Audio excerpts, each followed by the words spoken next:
हिमाचल प्रदेश में आगामी दिनों में उपचुनाव होने वाले हैं, जिसको लेकर बीजेपी ने अपने उम्मीदवारों की सूची जारी कर दी है।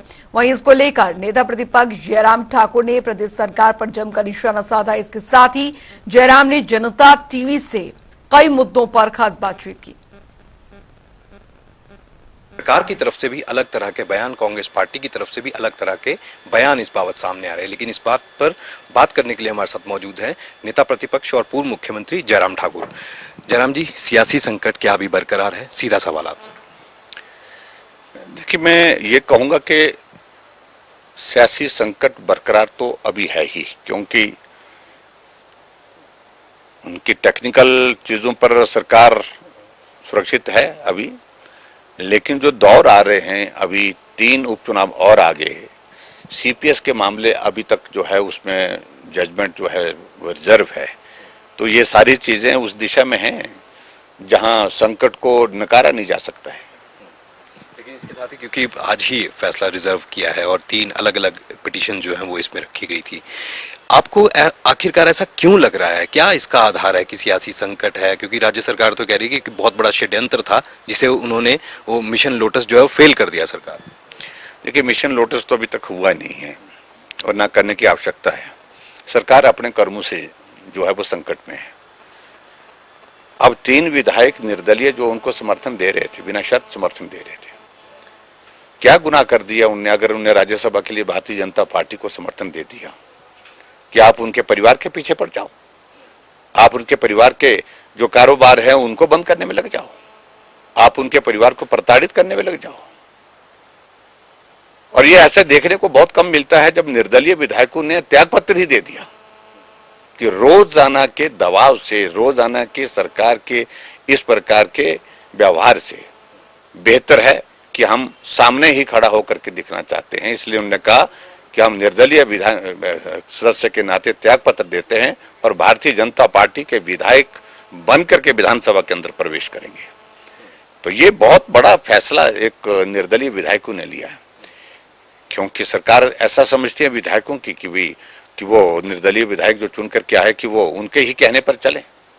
तो मुझे लगता है कि वो उचित नहीं है। ये 3 उपचुनाव हो रहे हैं, भाजपा ने अपनी प्रत्याशियों की सूची जो है कल जारी कर दी है। क्या कितना दावा है कि तीनों सीटें जो है वो आ जाएंगी? क्योंकि 6 आपने उन कैंडिडेट्स को भी अपना कैंडिडेट बनाया था, उन नेताओं को जो कि कांग्रेस छोड़ के बीजेपी में आए थे, क्रॉस वोटिंग की थी। फायदा होगा इससे क्या? हमारा दावा बड़ा सीधा है, तीनों विधानसभा जीतेंगे, हम उपचुनाव जीतेंगे। और इस दावे की कोई विशेष वजह? वजह यह है कि उनके साथ अन्याय हुआ, गलत हुआ है। विधायक को विधायक न समझना, ये मैं समझता हूं कि बहुत दुर्भाग्यपूर्ण है। लेकिन जयराम जी, आप ये जो 6 उपचुनाव अभी पीछे विधानसभा के हुए, इसमें से 4 सीटों पर आप जो है वो आपका कैंडिडेट की जीत नहीं हुई, भाजपा की जीत नहीं हुई। इन 3 पर आप किस तरह से देख रहे हैं? क्या इनके लिए कुछ विशेष फैक्टर, कुछ लोगों को अलग से आप कुछ समझाएंगे? क्या चूक रही है कि 4 सीटें जो है वो चले? हम लोगों के बीच में जाकर के बात को कहेंगे कि आपने जिनको विधायक बना करके भेजा था उनका जीना मुश्किल कर दिया सरकार ने, और ऐसी सूरत में उन्होंने एक जनप्रतिनिधि होने के नाते जो भूमिका निभानी थी, उस भूमिका को निभाने में उनको बहुत बड़ी कठिनाई का सामना करना पड़ रहा था। इसलिए उन्होंने फैसला लिया है और मुझे पूरा भरोसा है जनता साथ में होगी। और एक बात आप मान करके चलिए कि कांग्रेस पार्टी इस लोकसभा के चुनाव में और ये 6 सीटों के उपचुनाव में जनादेश तो खो चुकी है। सरकार बची है, इतनी बात है, लेकिन 68 में से 61 सीटों पर कांग्रेस हारी है लोकसभा के चुनाव में, और मुख्यमंत्री अपने ही क्षेत्र में हारे हैं। इन सारी बातों का भी तो जवाब देना होगा। और जो 2 सीटें हमने जीती हैं वो कांग्रेस के पास थी, कांग्रेस से छीनी है। लोकसभा की मंडी सीट कांग्रेस के पास थी, कांग्रेस से छीनी है। सरकार सही मायने में लोगों की नजरों से गिर चुकी है। ये दबाव डाल करके, चुनाव को प्रभावित करके जिस प्रकार से इन्होंने कोशिश की है हिमाचल प्रदेश में, मैं समझता हूं कि अब जो ये उपचुनाव 3 हो रहे हैं उसमें सफल नहीं होगी।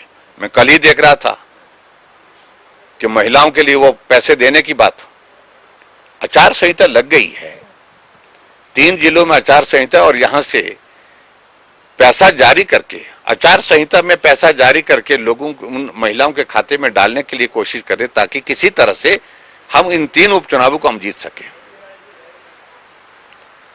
अगर आपको इतनी जल्दी लग रही थी महिलाओं को, अब तो बहुत जल्दी लग रही है कि अब हम डालें, क्योंकि चुनाव है। तो 15 महीने 16 महीने आप सत्ता में थे, तो आपने कमिटमेंट तो चुनाव से पहले, विधानसभा के चुनाव से पहले की थी, तो अभी तक क्यों नहीं डाले? इन सारे प्रश्नों का उत्तर क्या है आपके पास? कोई उत्तर नहीं है। सिर्फ चुनाव को प्रभावित करना चाहते हैं, इसलिए वो सारी चीजें करने की कोशिश है, लेकिन वो सफल नहीं होंगे। लेकिन ये जो 6 सीपीएस वाला जो मामला है, फैसला बेशक इस पर उसी सवाल पे वापस आ रहा हूँ कि उसको रिजर्व रख लिया गया है।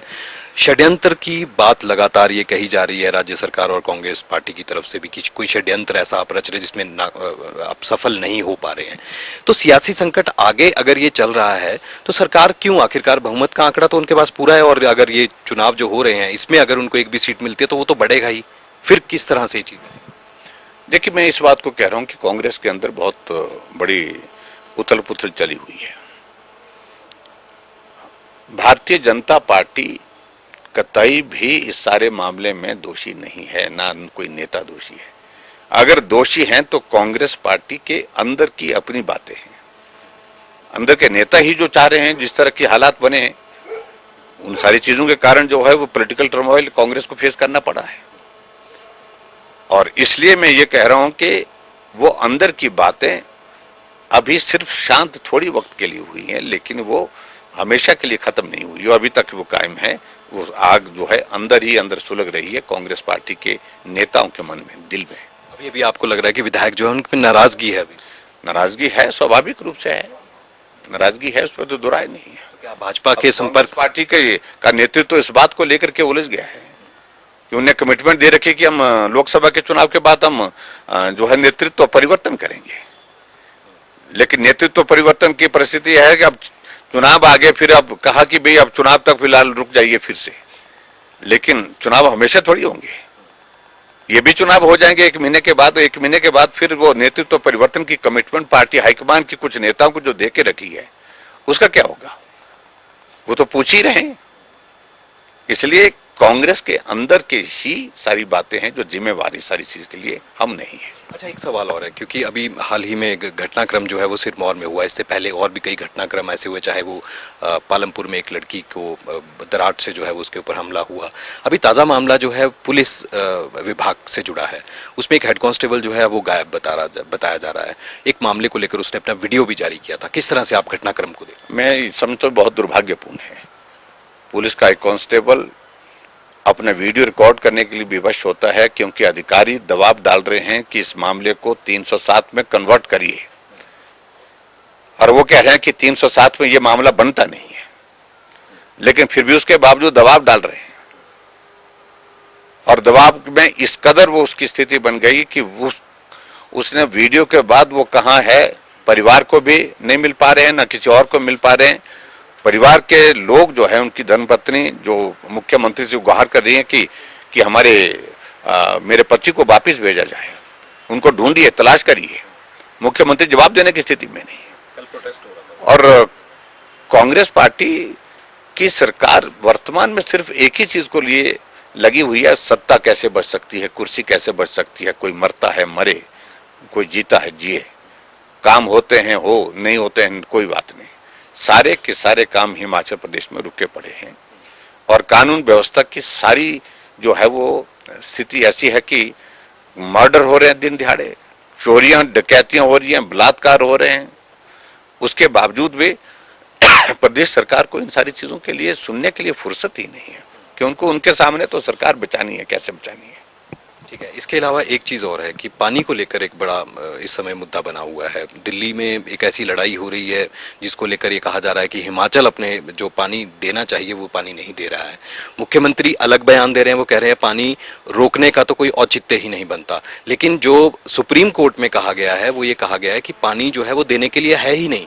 किस तरह से आप इन चीजों को देख रहे हैं कि आखिरकार आपने भी तो सरकार चलाई है 5 साल? देखिए, इसमें एक तो बात यह है कि जो एग्रीमेंट हुआ है उस एग्रीमेंट के मुताबिक सरकार को काम करना चाहिए। एग्रीमेंट की वायलेशन करना वो भी उचित नहीं है।